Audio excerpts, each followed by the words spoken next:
Do you really know how a car engine lubrication system works? Watch this video, you will understand it even better than a mechanic.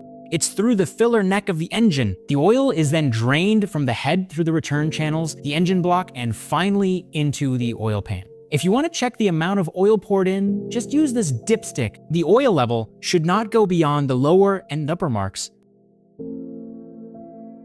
The output rotation of the helical gear drives the oil pump and distributor. The oil, which is currently lying in the oil pan, is sucked in the oil pump via this intake tube. The outlet of the oil pump is divided into two channels. One channel leads to the oil filter, and the second channel leads to the pump's pressure reducing valve. If the oil pressure at the pump outlet exceeds 6 kilograms per centimeter, the shutoff piston of the valve is displaced, and the pressure from the engine is vented to the inlet of the oil pump.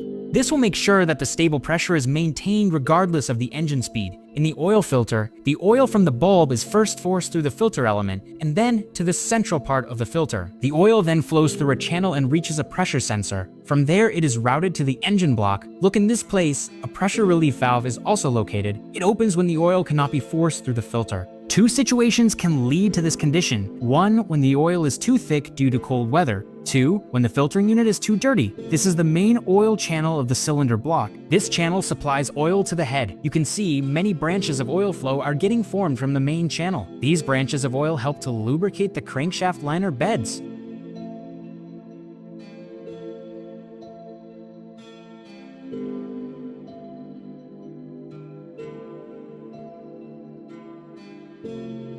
The oil is then forced to flow through the crankshaft, oil passages, and then to the connecting rod journals. It forms an oil film between the connecting rod liner and the crankshaft journal.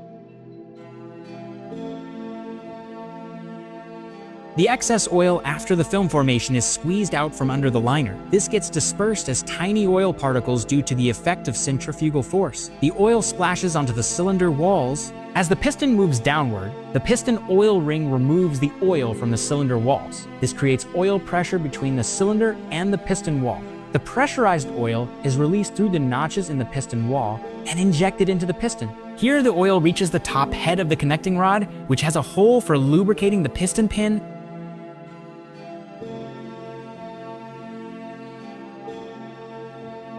At the head, the oil first reaches one of the camshaft bearings, forming an oil film for the plain bearing. The oil is then directed to the exhaust valve rocker axis. Now let's see how the camshaft bearing is lubricated. The oil is supplied to the internal camshaft passages for lubricating the cams.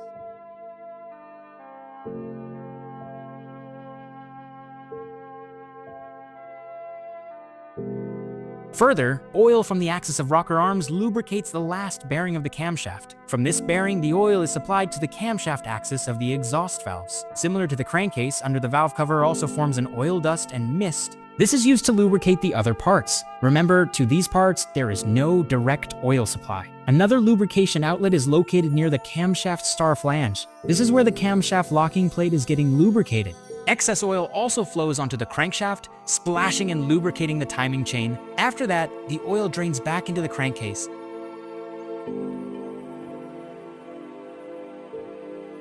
Here it is, the valve plate O-ring. This is installed in a second groove on the valve stem.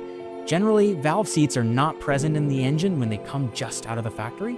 The duty of valve plate washer is to limit the amount of oil that reaches the springs.